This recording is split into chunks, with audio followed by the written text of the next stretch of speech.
Me llamo Paloma Mirave Llorens y bueno, os voy a presentar mi TFG, tutorizado por la profesora Imilcio Balboa Navarro y titulado El neocolonialismo en Guinea Ecuatorial, una hispanidad limitada por el color.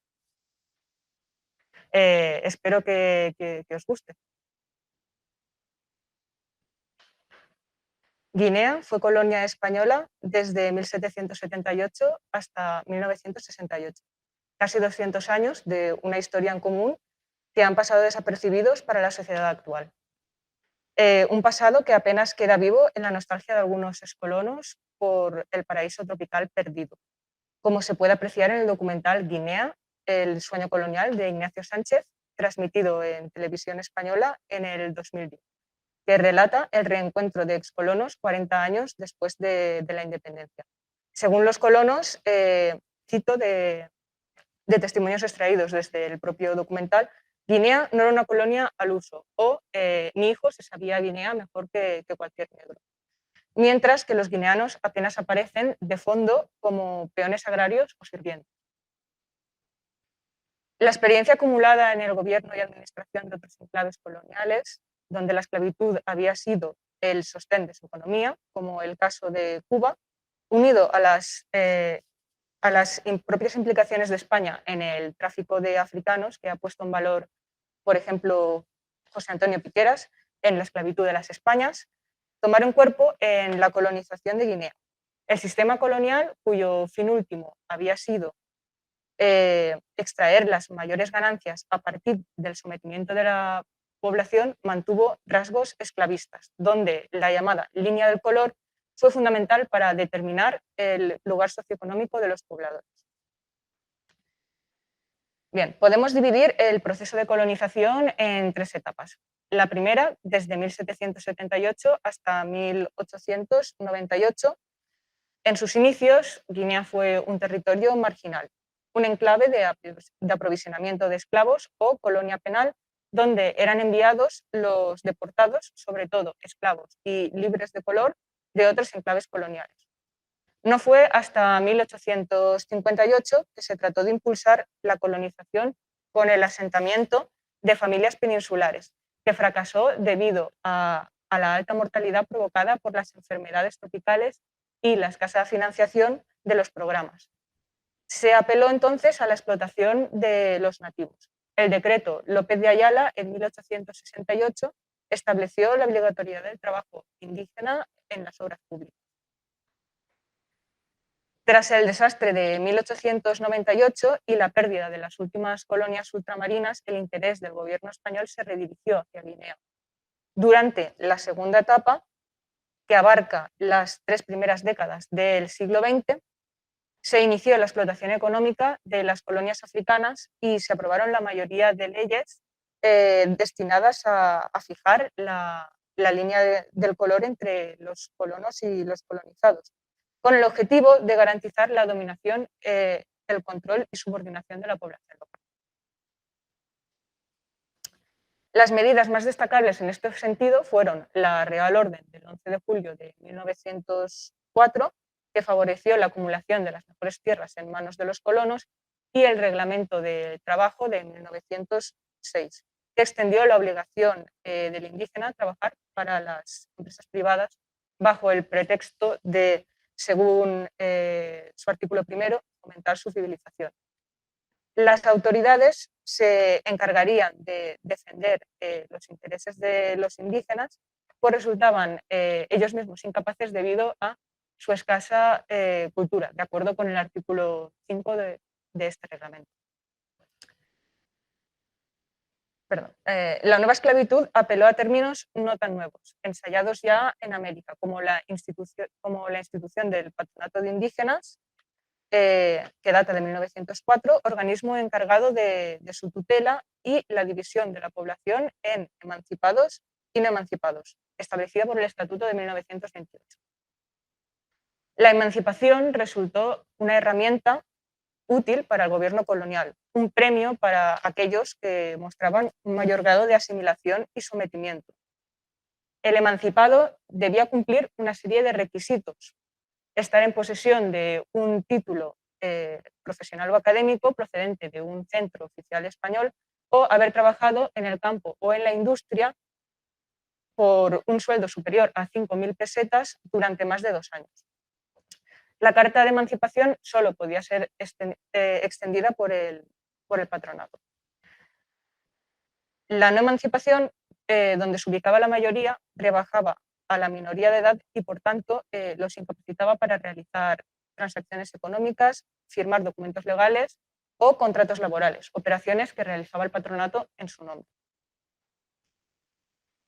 La tercera etapa tuvo lugar durante el franquismo y se caracterizó por la asimilación de la población a través de la educación, cuyo máximo exponente fue el proyecto impulsado por el inspector de enseñanza Heriberto Ramón Álvarez, que tenía el plan de educar a una élite de color subalterno. Pero sus objetivos chocaban con los intereses de los grandes empresarios, que preferían disponer de una gran masa de mano de obra no cualificada y, por tanto, más fácil de someter. Durante el periodo se desarrolló todo un cuerpo ideológico para justificar la colonización. En 1939, con el ascenso del franquismo, se apelaba a las viejas retóricas imperialistas que justificaban la apropiación de tierras y el sometimiento de la población en América y Filipinas, mediante el concepto de espacio vital. A partir de 1945, con la victoria aliada en la Segunda Guerra Mundial y la fundación de la Organización de las Naciones Unidas, la presión creciente sobre los gobiernos. La presión fue en ascenso sobre los gobiernos que aún conservaban colonias. El gobierno franquista, interesado en lograr la aceptación internacional, que implicaba ser miembro de la ONU, rediseñó sus argumentos. El nuevo discurso se implementó a partir de la mezcla y adaptación al caso guineano del lusotropicalismo de Gilberto Freire, el concepto de hispanidad de Ramiro de Maeztu y el regeneracionismo de Joaquín Costa. Este nuevo modelo, que definimos como neocolonización, negó el componente racista y de explotación de la población. De este modo, la ocupación del territorio era concebida como una misión civilizatoria, en la que la metrópoli ejercía el papel de padre que debía guiar a los indígenas, considerados menores de edad, hacia la emancipación. El proyecto educativo de Álvarez encajaba en el nuevo discurso, por lo que fue llevado a cabo a lo largo de la década de 1950. Por otro lado, el papel del cine y de la sanidad resultó clave a la hora de promocionar la misión civilizatoria de cara a la comunidad internacional. Un ejemplo paradigmático fue el documental Misión Sanitaria en Guinea, rodado en 1953 en la leprosería de Micomesén, emitido en España en forma de nodo, que pretendía mostrar cómo la medicina europea había mejorado las condiciones de vida de los guineanos con lepra. Sin embargo, en el lenguaje visual y narrativo se observaban connotaciones racistas. Por ejemplo, en la comparación del bacilo de Hansen con un pequeño bastoncito negro o culpar a los negros de la propia enfermedad. En El trópico huele a azahar, una producción de 1945, el narrador, ex dueño de un cafetal, muestra desde su casa en España fotografías de las plantaciones en Guinea, mientras pretende mostrar la predisposición natural al trabajo de los nativos, que forman parte del decorado como peones. Si se nos permite, la misma visión que mantiene Guinea, el sueño colonial, 65 años más tarde. Las producciones de Hermic Films ponen en evidencia cómo el racismo formaba parte del modelo de neocolonización, por mucho que se negara. El nuevo discurso tenía como principal objetivo ocultar la realidad de la sociedad guineana, en la que blancos y negros contaban con espacios diferenciados tanto en establecimientos públicos como privados. También hemos examinado las relaciones de sucesión entre colonos y colonizados desde la perspectiva de género. Las relaciones entre los colonos y las mujeres guineanas que tenían lugar voluntariamente o a la fuerza estaban determinadas por los arraigados estereotipos sexistas, a los que se añadían los raciales.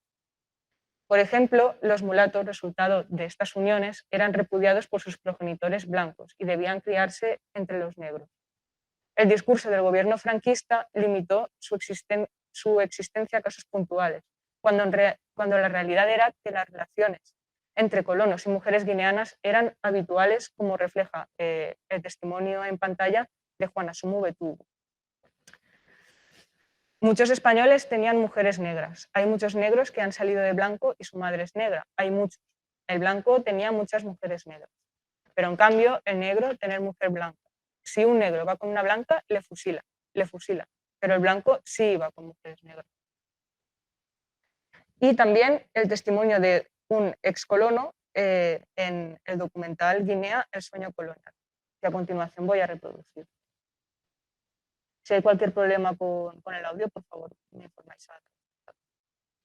La Anita Guau, que era una especie de cabaret, que entrábamos todos negros y blancos, tú ya bailabas, quedabas con una chica, le decía, bueno, pues mira, dentro de una hora te espero en casa. Entonces entraba y bueno, la verdad es que la relación era muy afectiva en el sentido de que ellas pues eran unas chicas muy simpáticas, hablaban y tú la tratabas como si fuera también una europea completamente. Lo que pasa que no lo podías hacer para pena tuya delante de la gente. Ahí había de todo. O sea, las miningas existían, igual que aquí existe, pues, aunque no era en el sentido de prostitución. Allí, pues, la gente pues tenía sus amigas. Se las denominaba miningas, sin ánimo peyorativo, sino es que el nombre normal que se utilizaba.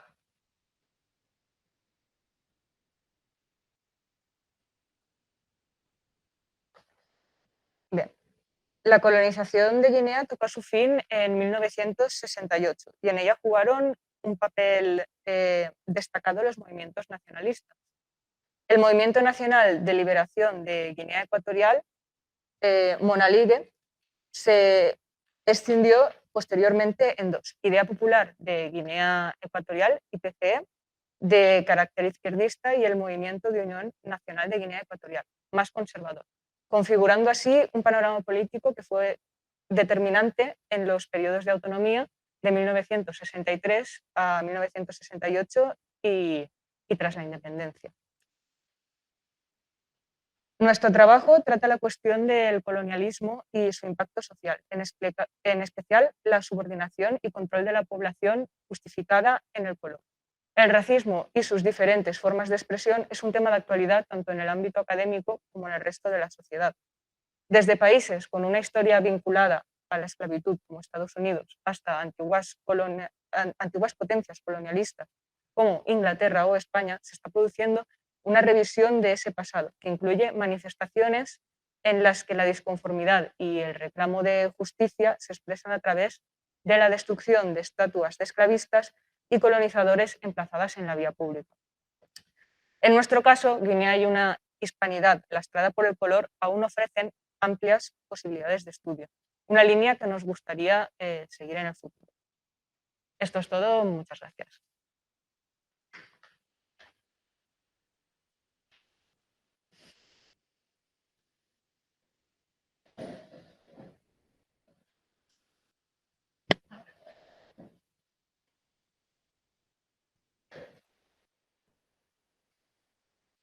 Bueno, ahora si cualquiera de las personas que nos está viendo tiene alguna pregunta, yo les invito a hacerla y la contestaré encantada.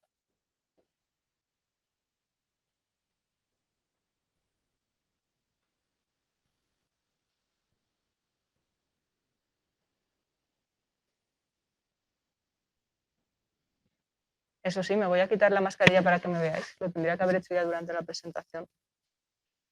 Nos preguntan desde sala si películas o libros como Palmeras en la nieve dulcificaron la realidad. Pues sí. Además, Palmeras en la nieve suele ser de las pocas cosas que la gente suele saber sobre Guinea, cosa que en parte está bien, en parte está mal, en mi opinión. Me explico. En parte está bien porque Palmeras en la nieve, su autora, hizo un trabajo de documentación bastante bueno sobre Guinea, y los eventos que se cuentan sobre la historia de Guinea en el libro, que es bastante extenso y entra en detalle, son correctos, o sea, no tengo nada que decir al respecto, pero sí que peca de dulcificar la realidad. Relaciones interraciales como la de los dos protagonistas, el colono Killian y la chica, pues, que ahora no recuerdo cómo se llama, no se dieron en la realidad. Las relaciones interraciales que ocurrían realmente en la colonia fueron asuntos casi de tapadillo. En ningún momento al colono eh, se le ocurría la posibilidad de formalizar esa relación. Las miningas, que es un término que ha aparecido antes y que era sinónimo para ellos de amante, casi de prostituta, no eran, no eran mujeres para los colonos para casarse con ellas y para plantearse, digamos, un estilo de vida occidental con ellas o llevárselas a España. A ver, tenemos otra pregunta en el chat, la voy a leer en voz alta, de José Madrigal. En su opinión, ¿el esfuerzo educativo del plan de Álvarez fue positivo o negativo para los intereses de los guineanos? Vale. A ver, el plan de Álvarez, ¿positivo o negativo? Voy a introducir algunos matices. El plan de Álvarez, su idea fue dar estudios a determinadas capas sociales en Guinea. ¿Esas capas sociales cuáles eran? Pues sobre todo de la élite subalterna.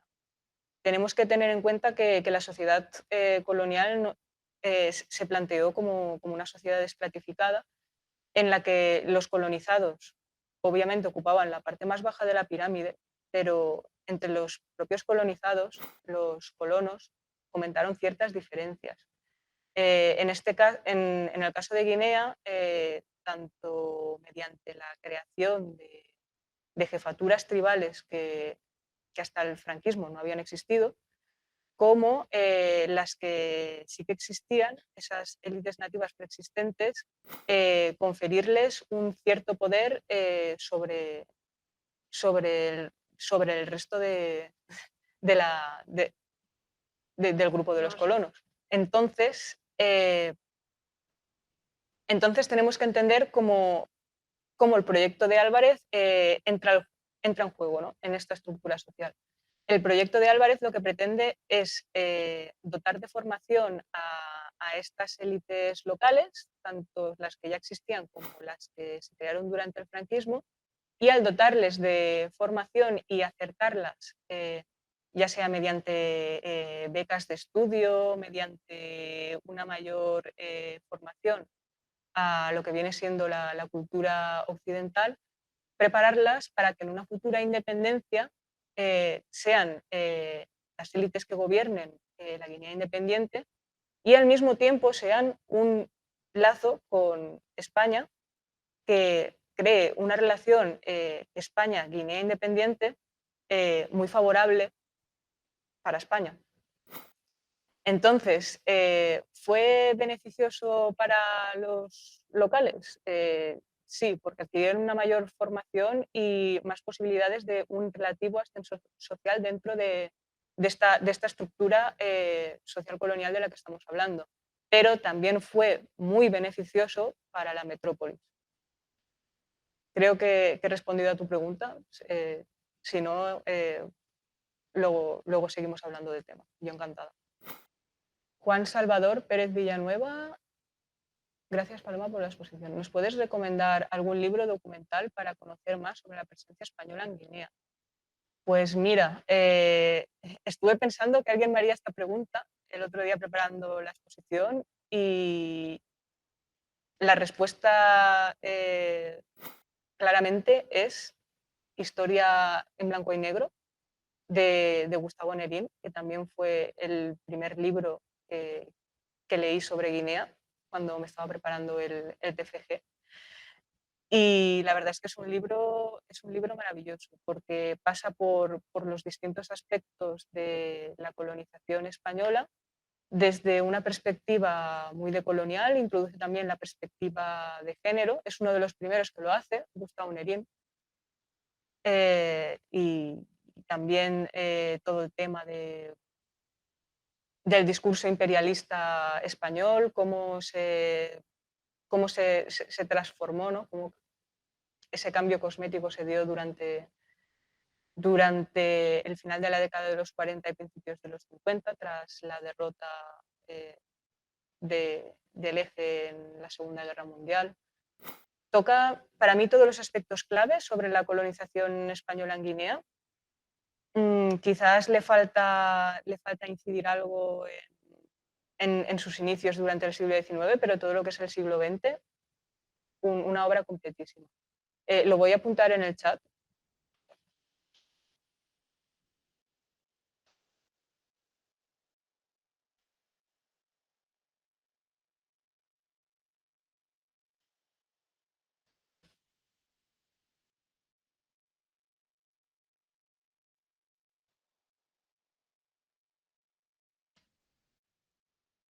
Y aquí lo tenéis,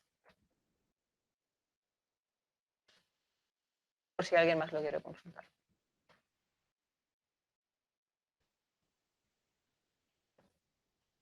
Vale, seguimos con las preguntas. Manuel Gil Besse. ¿Se puede hablar de algún cambio sustancial en el periodo de autonomía en lo que respecta a esa hispanidad limitada por el color? Hay quien aduce que en esa época el guineano tenía un nivel de ciudadanía totalmente equiparable al de un metropolitano. Gracias por la presentación, muy interesante. Vale.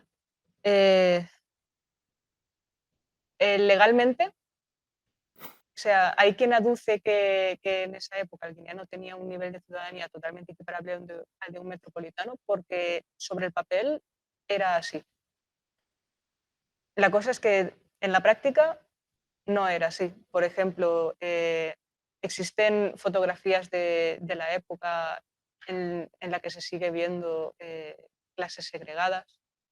Las leyes de segregación que existían, este apartheid a la española, que como lo denomina algún autor, se seguía produciendo en la práctica, existía la segregación en los espacios públicos, en los espacios privados. Y por supuesto el racismo no se puede eliminar con una ley del sustrato ideológico de los propios colonos. Ni era entonces el interés de la administración colonial. Porque aunque esta presión por parte de la comunidad internacional en la que el franquismo quería verse incluido, sí que les estaba obligando a agilizar el proceso de independencia de Guinea y a iniciar una descolonización. También está claro que mientras España tuviese presencia en Guinea, esa barrera del color que subordinaba a los locales a los colonos, pues tenía que seguir existiendo por cuestiones prácticas. Muy bien. ¿Alguna cosita más? Si con mi respuesta os ha quedado algún cabo suelto, queréis que os matice algo, es el momento. Y por cierto, gracias a vosotros por intervenir en el chat y dinamizar un poco esto, que hay veces que con la presentación pues se queda todo muy, muy en frío, se lanzan ideas, pero luego si no hay retroalimentación. José Madrigal, respecto a la segregación que indica en espacios, ¿a qué se refiere? Me explico, en los colegios los guineanos de las élites no iban con los colonos españoles y en los bares y en las salas de fiestas, vale. Los guineanos de las élites depende porque existían colegios en los que sí que se daba esta segregación. Por ejemplo, a la hora de la formación del personal docente durante la década de los 50, muchos guineanos y guineanas empezaron a formarse como docentes, pero la mayoría solo como auxiliares, como personal docente subordinado, y estos eran los docentes que se dedicaban a enseñar a los negros. Habían casos, por ejemplo, en el colegio menor que abrió la sección femenina en Santa Isabel en la década de 1960, ya en periodo de autonomía, en los que las colonas y las guineanas iban juntas, compartían aula. Pero en la década de los 60 ya hablamos de que el proceso de descolonización se acelera de forma vertiginosa. Entonces sería una situación bastante diferente a la que se da en los años 50, en los que, según lo que yo he podido leer, los archivos fotográficos que he podido consultar, ahí sí que había una segregación en los espacios públicos y privados, prácticamente como la del apartheid.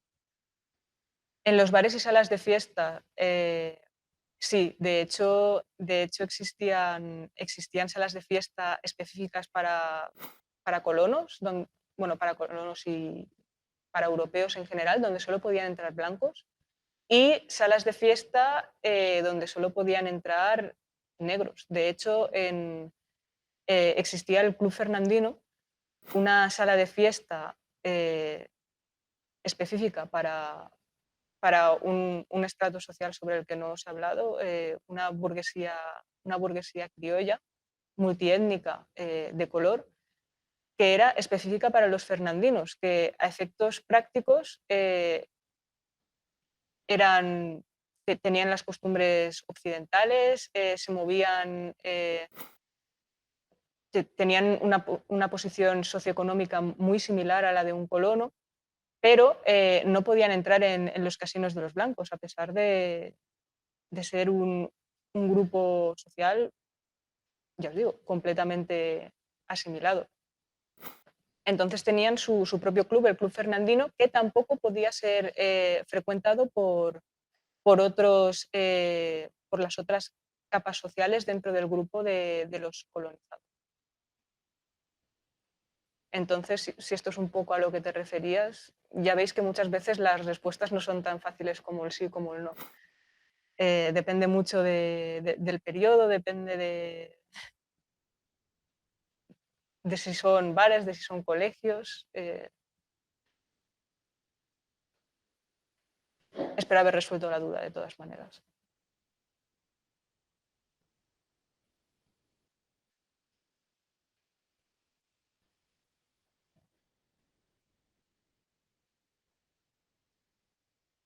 Sí, claro, iban con miningas, pero habían espacios, los casinos, estos clubes de blancos de los que os hablo, en los que las miningas no entraban, ahí entraban las esposas, las esposas blancas en los casos que existieran, que ese es otro asunto.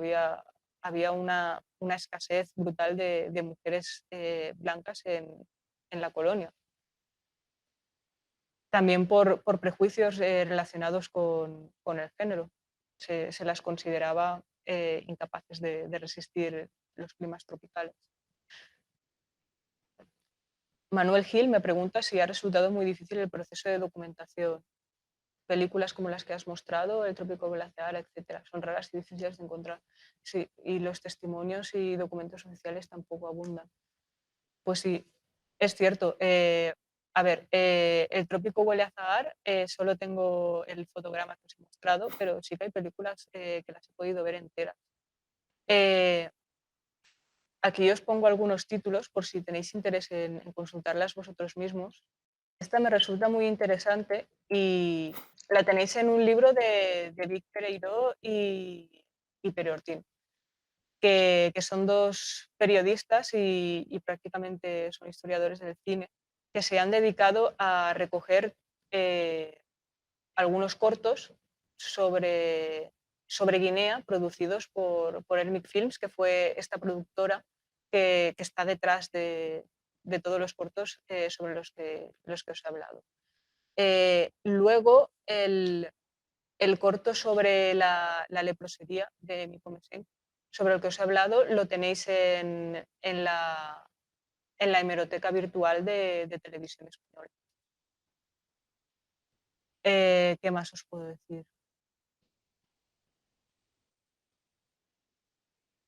Los documentos, bueno, la labor de documentación ya es de archivo. En el Fondo de Cultura del AGA, del Archivo General de la Administración, hay algunos documentos, por ejemplo, sobre la presencia de sección femenina en la colonia, que es un tema bastante desconocido.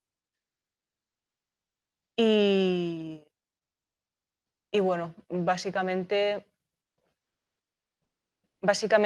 es que es eso, es entrar en el archivo, es ver con lo que te encuentras allí.